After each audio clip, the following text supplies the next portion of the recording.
How's it going, everybody? I wanted to make this video just to show you guys what gear I found was really useful, and also just to share my thoughts on the gear in general.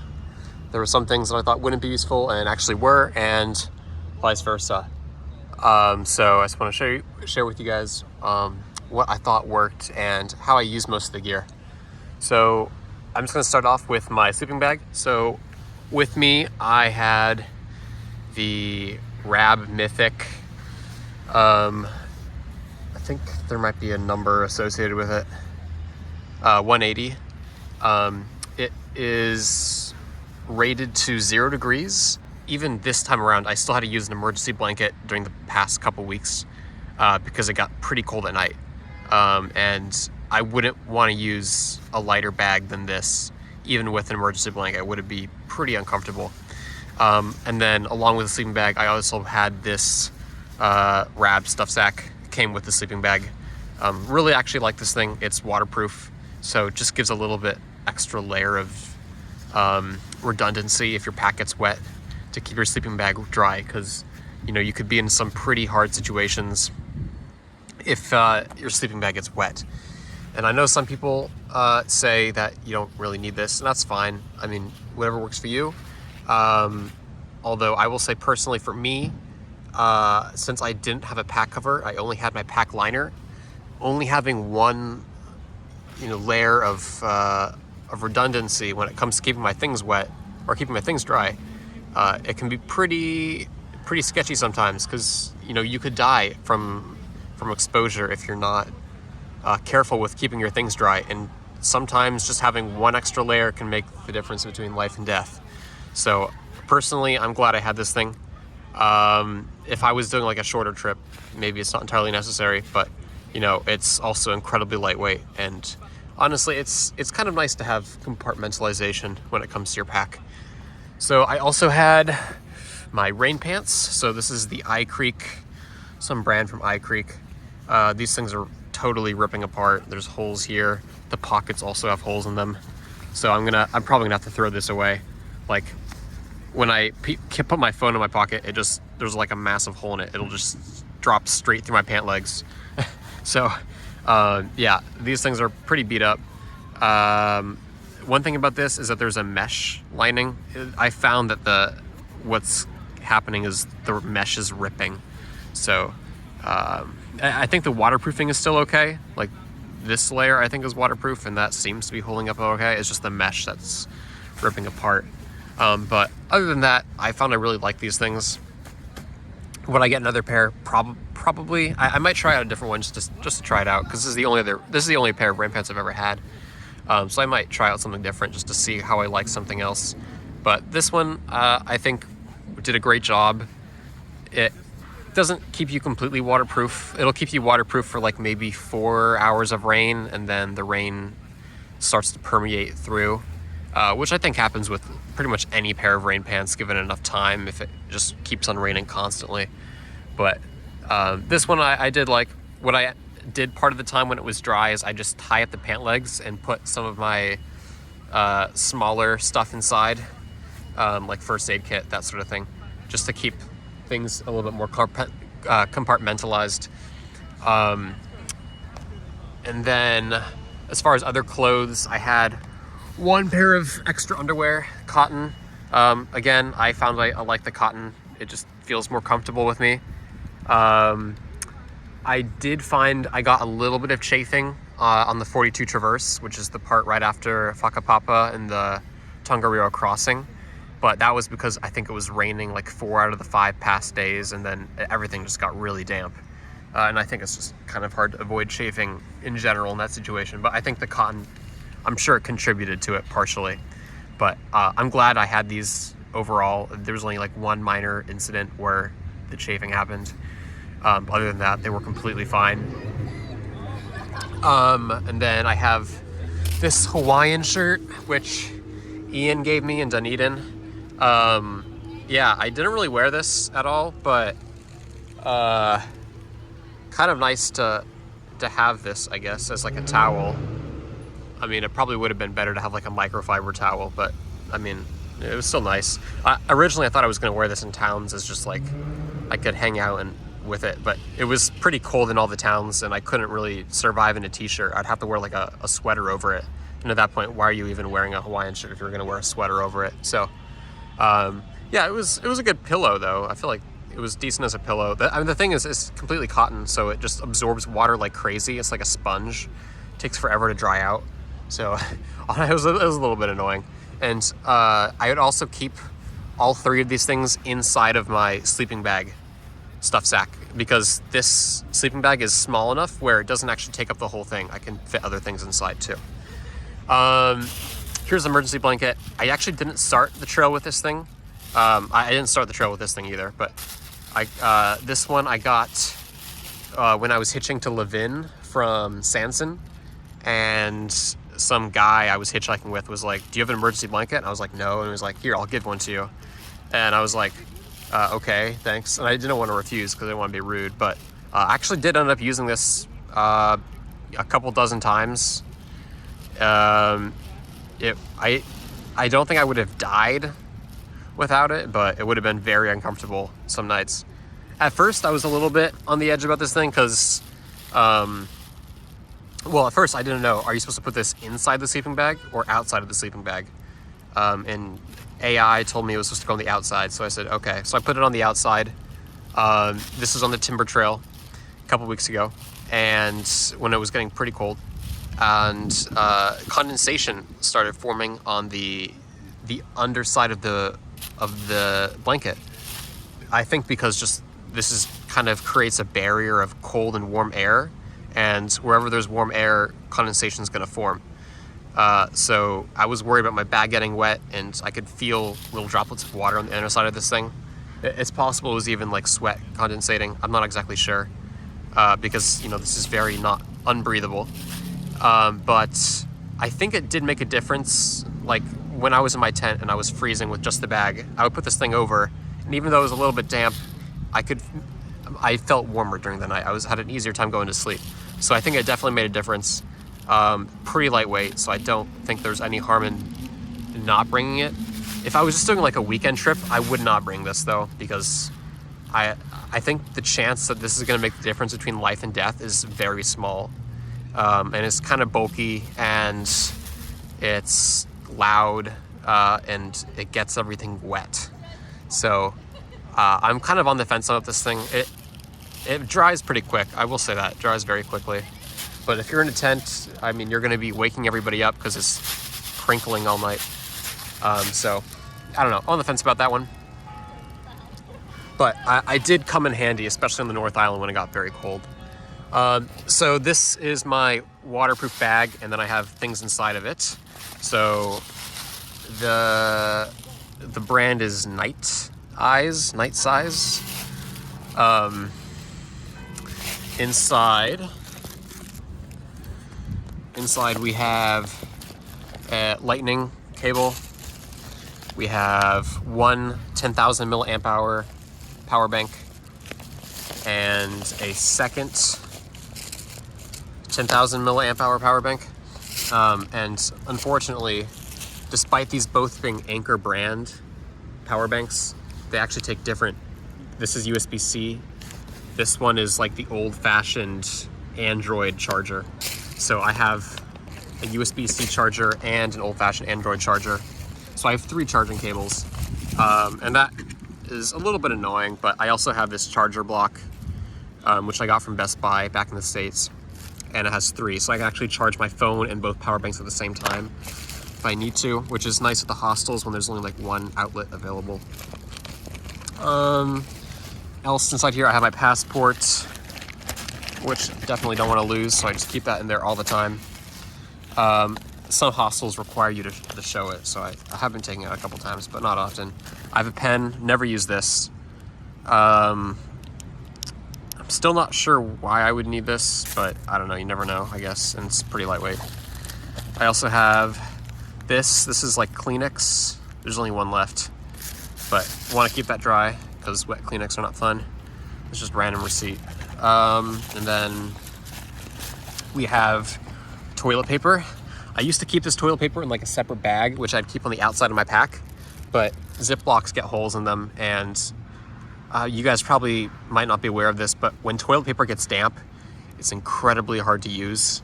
You know, you're just picking at it for like 10 minutes just to get a single square off. It's really not fun.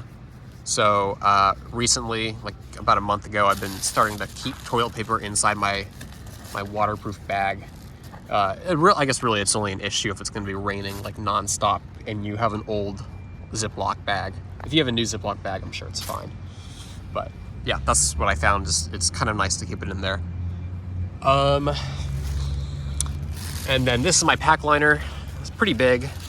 As you can see, it can actually fit my entire backpack. But yeah, so this is in theory waterproof, and I think it is, but you know, over time it gets some holes in it, partially due to overuse and partially because I've been using it as an airport carrier. So I've been putting this on the outside of my backpack, and it's been dragged along through the airport, you know. So I think it's getting a little bit more wear and tear than it would otherwise had it just been inside my bag. So it's mostly waterproof, but if it's raining for like 7-8 hours straight, things inside start to get damp. So that's another reason why I really found that I liked the stuff sack for my sleeping bag. Had I a pack cover, I think it would be a little bit not as important. I mean, I think just having 2 layers of separation between the rain and your stuff is just a good idea in general. So a pack cover probably would have also done the trick, but I sent my pack cover home because I found I wasn't really using it. It only rained like once in the first 2 months. I was even in New Zealand because of some droughts. So it really wasn't really necessary until this past month on the North Island. But yeah, and overall, I'm pretty happy with this. And having an airport cover that also doubles as something functional is pretty nice. So I'm glad I had that. And then I have this bag, which has, well, it's empty now, but usually I have it to house all my food. But yeah, so I had this is my food bag, and then I have a spork with a plastic bag to keep it sanitary. And then I have an extra plastic bag, and then toothpaste, toothbrush, dental floss, retainer, all inside a Ziploc. And then the last piece of gear that I would keep inside my backpack is, I guess my tent. Usually I keep my tent inside my pack cover to keep it dry, but if it was raining the night before or there's condensation, I'd keep it on the outside of my pack liner just to keep it separated from all the things inside my backpack that I want to keep dry. And I found that the tent was very nice. I think I only ended up using it maybe like 75% of the time because there were so many huts. But yeah, I think it did a great job. Took a while to get used to setting up, but 3 or 4 times in, I feel like I pretty much got the hang of it. And since then it was fantastic. I did lose one of my stakes about a month in, but luckily I was able to substitute with either sticks or just using a trowel as a stake, just tying in a trucker's hitch to this little hole here. And I found that worked fine. I actually used this trowel as a stake more often than I actually dug holes with it, because there were outhouses at every single hut throughout New Zealand. So I didn't really need to use it as an actual trowel. And then last piece of clothing. Well, I'll go through the stuff I'm wearing now, but I also had a pair of socks. All the socks I brought with me were Darn Tough. And yeah, Darn Tough works great. I'm really glad I had those. I have another pair I'm wearing right now. I had a pair of socks called Injinjis, which I bought in Queenstown, and they were fine. I don't know. I mean, they were thin, so they dried quicker, but they were also like kind of poor quality, or maybe I was just, I don't know. I got holes in the socks like within 2 days of buying them. Incredibly fast. I was not expecting them to get holes that fast. And I also sewed up the holes, and they got new holes within like 2 more days. So I'm not exactly sure if that's a problem with the Injinjis or just that particular sock as opposed to the entire brand, but didn't really like those. Darn tough though. These things have lasted me the whole way, so really happy with these. They take a while to dry, but I think it's probably worth it. And the shoes, so this is my third pair of shoes. These are the Hoka Speedgoat 5s. So I started with Hoka Speedgoat 5s, and then I moved on to Hoka Speedgoat 6s. I found that they didn't fit my feet as well. It took maybe like 60, 70 miles to get them broken in, as opposed to the 5s, which instantly fit my feet right away. But I think the 6s last a bit longer. Like the Hoka Speedgoat 5s I found last like maybe 1,000 kilometers. The 6s easily more than that, maybe like 1,200. At least that's when I got rid of mine, at the 1,200 mark, and they had no holes in them. These ones will probably start to get holes in this area or this area pretty soon. These ones only have about maybe 600 kilometers on them, maybe a little bit more than that. So nothing too much. They probably still have they're probably like halfway through their life cycle. And then as far as shorts go, these are like Under Armour shorts. I found that these actually are kind of heavy. Like when they're wet, they actually weigh quite a bit. I think I'll probably have to look into like some lighter short shorts or something, because it's kind of nice that these kind of go like nearly to my knee, so I get more sun protection, but they're also just kind of, they feel heavy duty despite the fact that they're synthetic. And then one other thing is I have my headphones for music. Some people I saw brought AirPods, but I kind of like these because you don't have to worry about a battery life. They just plug in and they're good to go. And they're probably a bit more durable too, I would think. Like I put these through the washing machine a couple of times and they're fine. And then I had my sun hoodie. I'm not sure what brand this is. Oh, it's Cool. It's Cool brand. And I feel like this thing works pretty well. Dries somewhat quickly, and the sleeves, you know, they cover your hand, so it's okay. There's a couple holes, but that's to be expected since I've been wearing this thing literally every single day for the past 4.5 months. And yeah, the last piece of gear or piece of clothing, well, I guess there's my raincoat, but also is this sweater, which I'm wearing.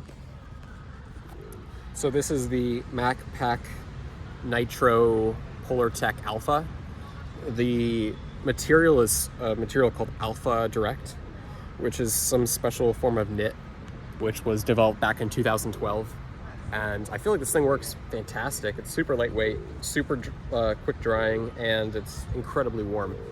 And also it's very breathable. Like if you look at it closely, you can see the fabric peeking through. So there's actually holes in the sweater. So, but yeah, I feel like this thing works fantastically. They don't really sell in the United States. I was actually looking into this.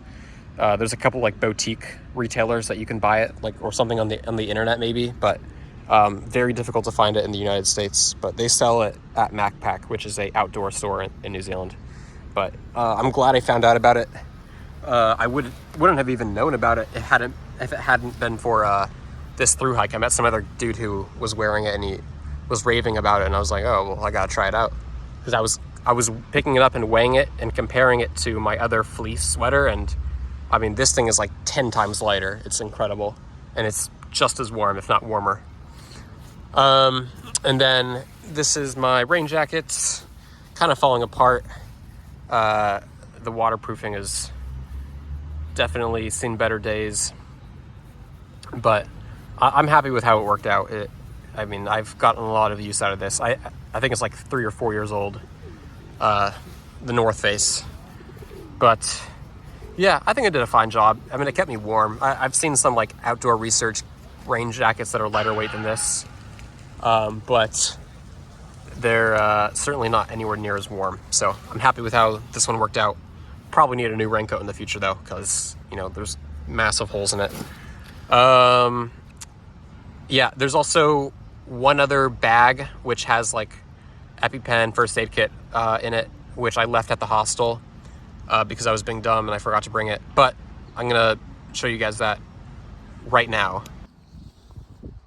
Okay, let's go through this thing. So this is the bag where I keep all of my smaller things. besides like my toothbrush, toothpaste, things I want to keep dry mostly, but it's okay if they get a little bit damp. I guess the first thing in here, I have it subdivided into multiple smaller bags. So the first thing I have in here is EpiPen. So originally I started out carrying 2 of these things, but I realized that if I was going to go to the hospital, I could probably, in the unlikely event I went to the hospital, I could pick up another one or something, because I didn't think I would need more than one in case of emergency. This is my leukotape. This came in handy so many different times. Definitely, this is a staple in all backpacking gear, I think, personally, for me. Really found that this thing was absolutely essential. I used it, I'd say, maybe every other day, regarding either like I wanted a band-aid to stay on that kept on falling off because it's wet, or I was having some blisters because I had a new pair of shoes that weren't exactly fitting yet, like the Hoka Speedgoat 6s. I had blisters on my heel, hot spots I should say, thanks to the leukotape, but those lasted for a couple weeks. So I was applying this pretty regularly, like once a week or once every couple of days, because it falls off after a little bit. So yeah, really happy I had this. And then I also have a couple of disposable razors. I'm actually out of them. I bought like a pack of 4 of them on the trail because I wanted to shave when I got to the hostels and the holiday parks. So bought a couple of those, and those are pretty nice. I found that they kind of get dirty and break after a while, and I didn't want to carry any shaving cream. So yeah, I just had the disposable ones and they work great. This one is actually broken, so I could have probably thrown this one away, but yeah, so that's that bag. And then I have deodorants. I'm actually not sure if I really needed this. I wore it a couple times in the beginning because like I wanted to hitchhike and smell nice for the person who hitchhiked and picked me up while I was hitchhiking. But yeah, the thing about this thing is that it lasts like maybe 10 uses max. So unless I'm gonna keep on buying these things, like it's kind of annoying to carry, because I don't know, you kind of just get used to not smelling good after a while, and you kind of don't really care too much, and nobody else cares either because everybody smells bad on the trail. So I don't know, this thing would not bring on another through hike. Maybe on like a weekend outing I would bring it, just because you care more about cleanliness and personal hygiene when you're just out for a couple of days as opposed to multiple months. So on another through hike I would not carry this, but maybe on a weekend trip I'd bring it along. And then what else do we have in here? We have first aid kit. So I'll go through this thing if I can open it real fast. There we go. Yeah, so kind of a mess in here because I had a bottle of antifungal cream which got a couple holes in it. So this is the antifungal cream. You can see it's got cream everywhere because there's a bunch of holes in it, and I put leukotape to patch some of the holes, and the leukotape's holding on after 2 months, but there are new holes, so kind of disgusting still, but at least I won't be getting foot fungal infections, I guess. And this is the second bottle I had.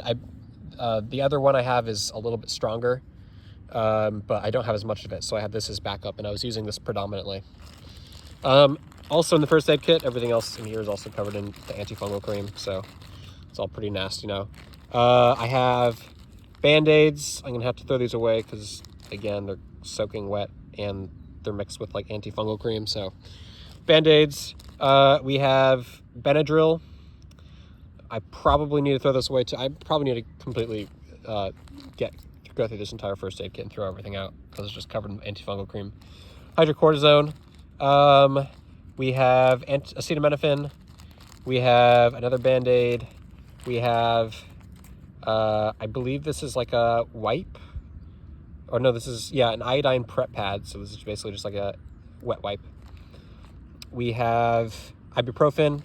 Never actually used ibuprofen. I know some people on the trail who used it every single day for like months on end, and I don't think that's good for your kidneys, but some people did it because they were dealing with like very extreme pain like every single day. Luckily I didn't really have to deal with too much pain.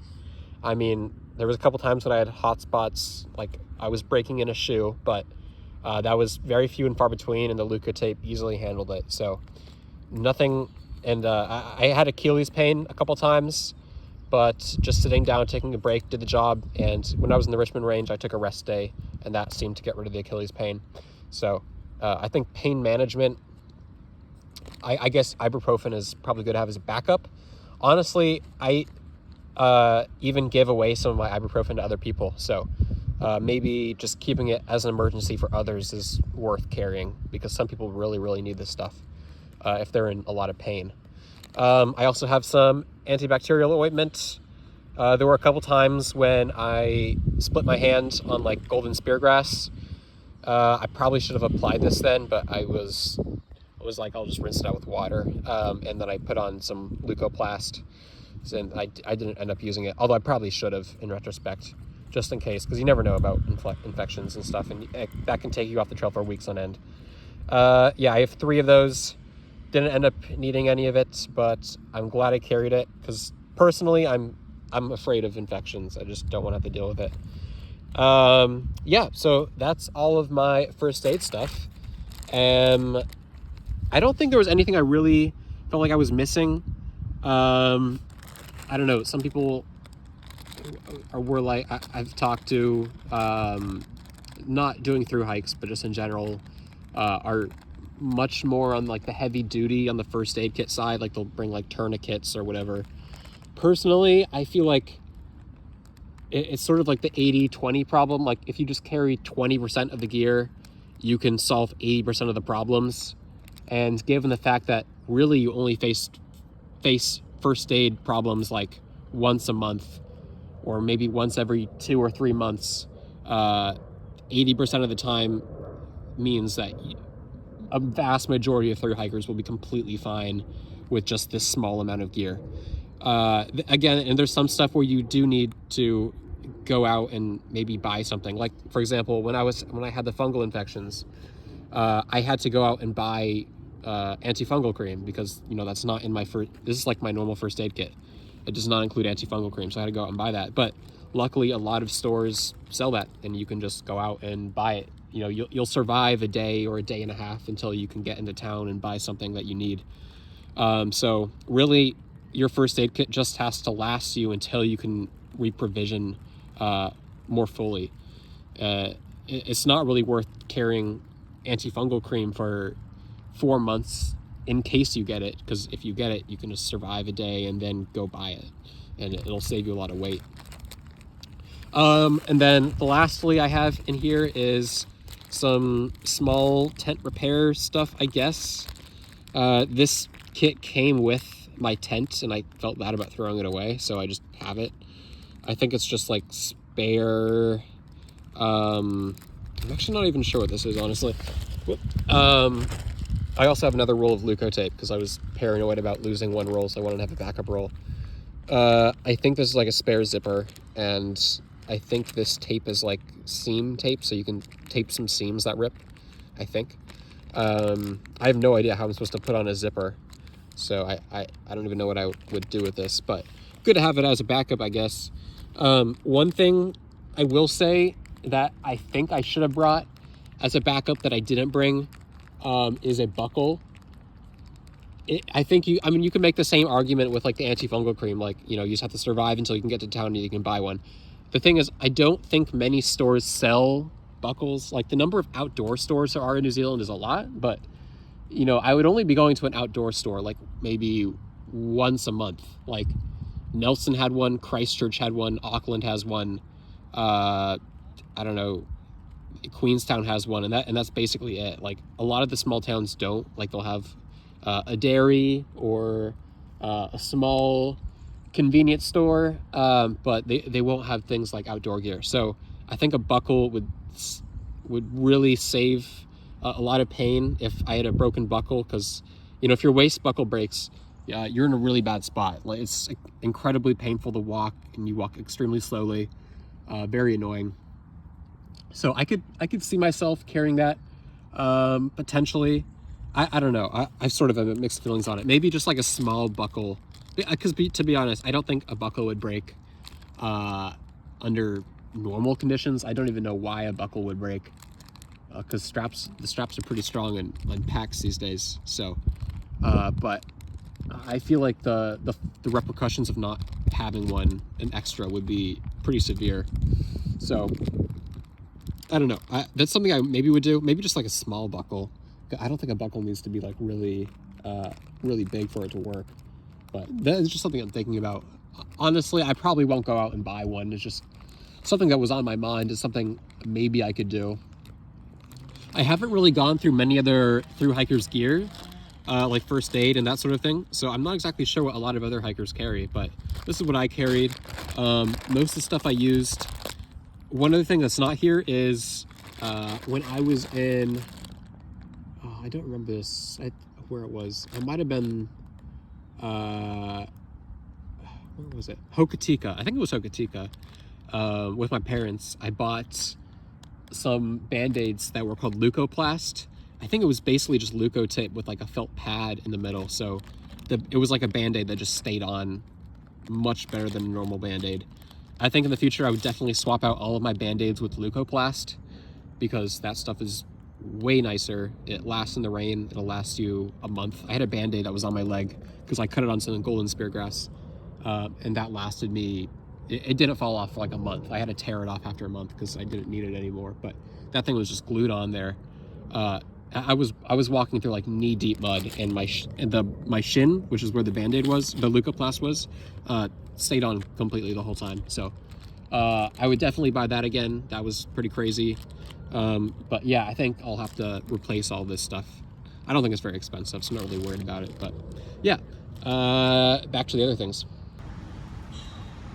Okay, moving on. So next we have the InReach Mini 2 with a carabiner, tiny carabiner. So this thing I would put on the front of my pack here. A lot of people carry it like this, where it's just clipped in, and then I use like a bungee cord to hold it in place.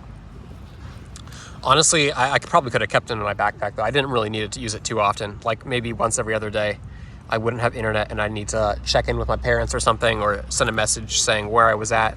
And this thing also automatically has location. Yeah, and I think it worked pretty well. I mean, battery is awesome. I used it almost every single day for 4.5 months, and I never recharged it a single time. And yeah, it's always good to have a backup plan if you need to call a helicopter. So yeah, I'm glad with how this worked out. Some people have PLBs. This one has a little bit more functionality, but you have to pay a subscription plan. So you might actually have to pay a PLB subscription plan too. I'm not exactly sure how it works, but yeah, luckily I never had to call a helicopter. The way it works in New Zealand is helicopters cost $10,000. If you're paying out of pocket, then it's going to be very expensive.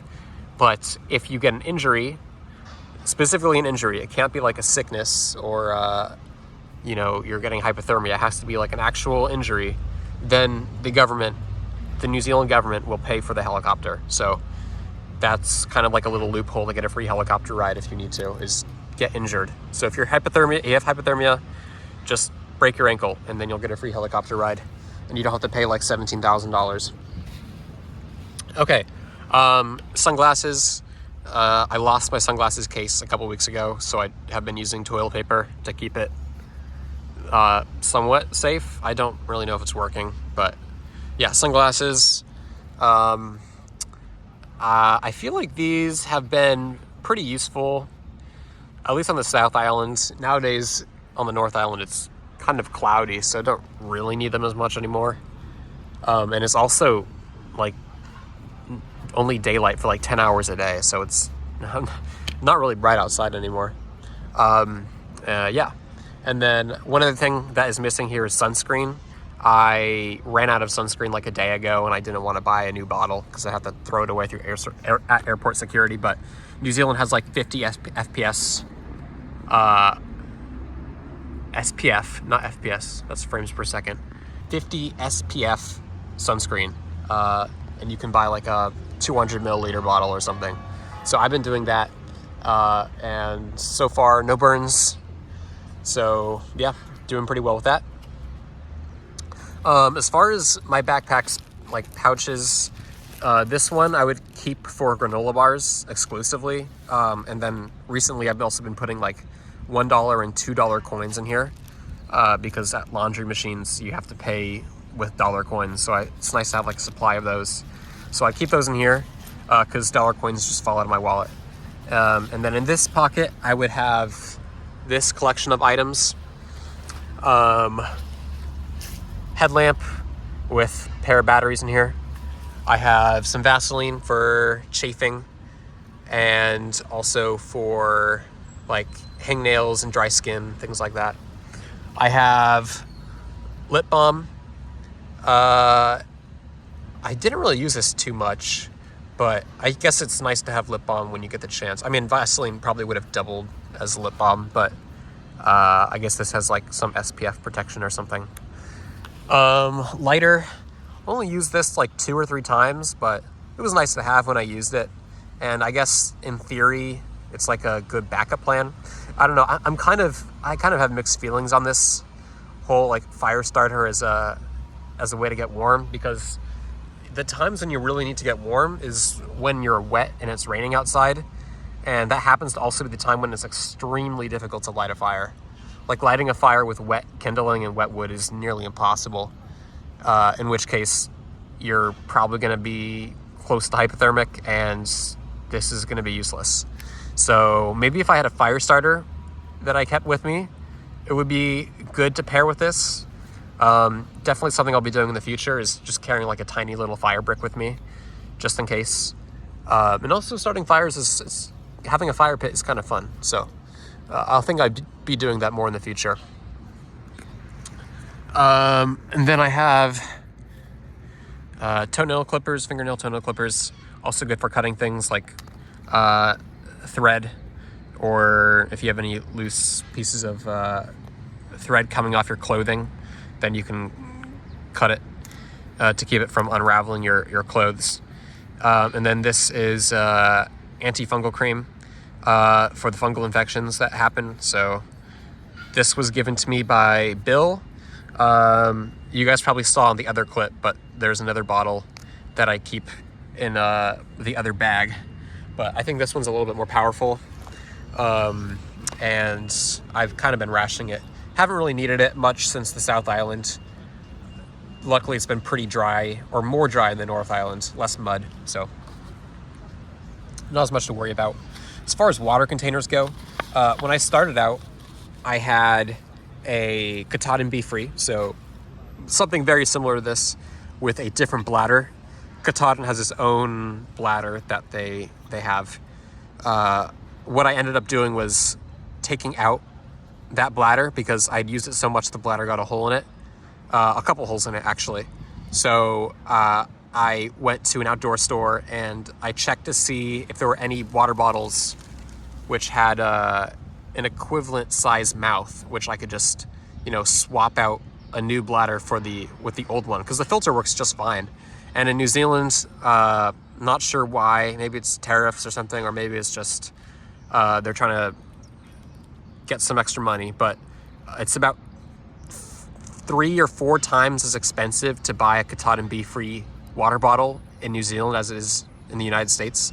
Like in the United States, you can buy a new filter on Amazon for like $20, and in New Zealand, it's 100 USD. So like 4 to 5 times as expensive. Instead of buying entirely new Katahdin Be Free, I just bought a new water bottle with a bladder that happened to be the same mouth size, and I just threw away the old bladder and I threw away the top for the new water bottle, and I just took the bladder of the new water bottle and the filter of the old one, and it's been working fine. Actually, I found that it's quite interesting. A lot of people don't even filter water on the trail. I've met one guy, Steven from Fairleigh, and he has walked the entire way going Nobo. So he's gone about 2,500 kilometers without filtering water a single time. And he's been completely fine so far. I'm not exactly sure how he did that. Maybe he's just got like a better gut, because there's some parts where you just have to drink farm runoff. And I don't imagine that's good for you, but I don't know. He seems to be doing fine. So And in most of the South Islands, when you're not walking through farms, then the water is entirely clean to drink. I also had an Nalgene at one point. I sent that back in favor of just a empty Sprite bottle, a little bit lighter weight, and I found that I didn't really need to be carrying 2 liters of water with me at all times. Worst case scenario, I'd have to carry like 1.5 liters, and these two together are like 1.5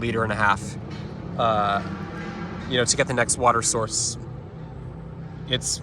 I'd say at most it's like 3 or 4 miles from each one at any given point on the trail, besides like 1 or 2 exceptions. So there's really not any need to carry more than just 1.5 liters of max capacity. So yeah, that's my thoughts on water. I think if I were to be doing the PCT or the Appalachian Trail, the water I'd be filtering would be a little bit more grainy with more tannins potentially. So I think the filter would be getting clogged a lot easier. I found that online, a lot of people say that they've had to replace the Katahdin filters 2 or 3 times on the PCT or the AT. And that was absolutely not the case here. I mean, I didn't even like back flush it. Like I just have been filtering it just like normal this entire time without back flushing a single time. And the flow rate is completely fine. So I'm not exactly sure if maybe I'm just like squeezing harder. I mean, this bladder is a little bit more durable, so it's potentially that I'm just squeezing it harder and I don't have to worry about getting holes because the bladder is more durable. But it's also possible that the water quality is just much more pure. So there's not any need to actually do any back flushing because there's no contaminants. Not exactly sure. And second to last piece of gear that I have is my trekking pole. I started out with 2 of these, and about 2 months in, I realized that I wasn't really using the trekking poles as much as I thought I would. I think it was in Wyo Pass. I kind of realized that I didn't need 2. Just because, I don't know, I feel like it slows you down a little bit. And also, I heard this from Tim later on, a couple months later, but apparently using trekking poles can actually hinder the development of muscles around your knee. So potentially refraining from using poles can help you develop muscles a little bit better. And that can lead to you just being safer and stronger with hiking. So I think I did fine with just 1 pole. I mean, you definitely need 1 because at least with my tent, it's impossible to set this thing up without a pole. So I would use this basically exclusively for setting up my tent, and then river crossings. There was a couple river crossings where I would have been in a pretty bad situation without a pole, because there's fords where you're going through waist-high water that's going quite swiftly, and that can sweep you away if you're not careful. And then last piece of gear is my sleeping pad.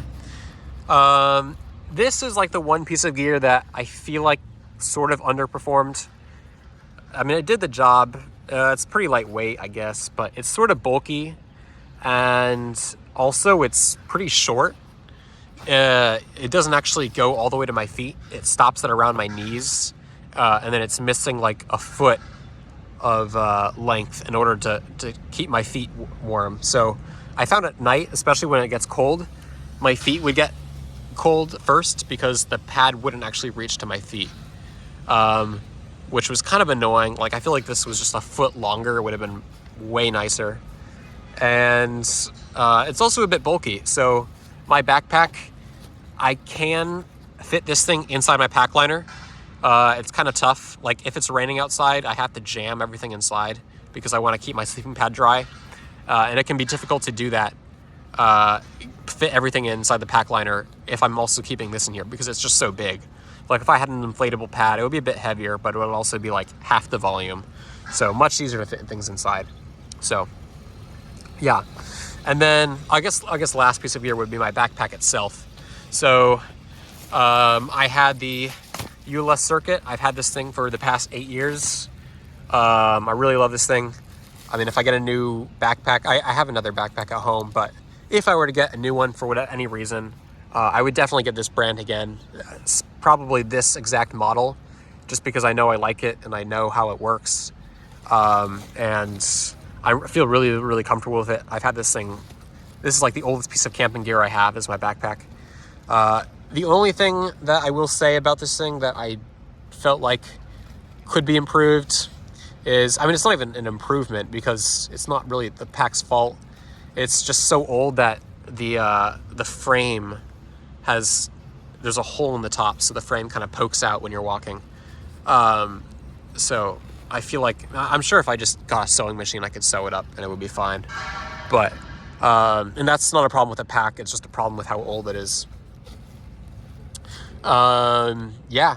And I feel like, oh, and then one other thing is there's kind of a hole down here too. Again, just due to how old it is, I think. The bottom of it is holding up fine. I know a lot of people who have gone through 2 backpacks on this thru hike, so I'm very glad that I was able to get like 8 years of use out of it and then do an entire thru hike, and it still works completely fine. So yeah, I really love this backpack. I think it's easily my favorite piece of gear that I have here. So I'm glad with how that one worked, with how this worked out. Yeah, I think if I had downgraded to like a smaller volume pad, or like or I maybe upgraded to a inflatable pad, I probably could have gotten away with a smaller backpack. I mean, this one is, I think, like 50 liters or something, but I probably could have gotten away with a pack that was like 40 or 35 or something.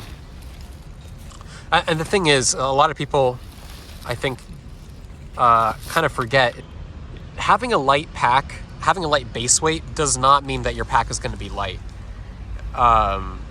It does sometimes, but you know, it's not keeping into account food. And you know, if you're going to be carrying 4 or 5 days of food, your pack will be heavier than everybody else's, despite having a lighter base weight.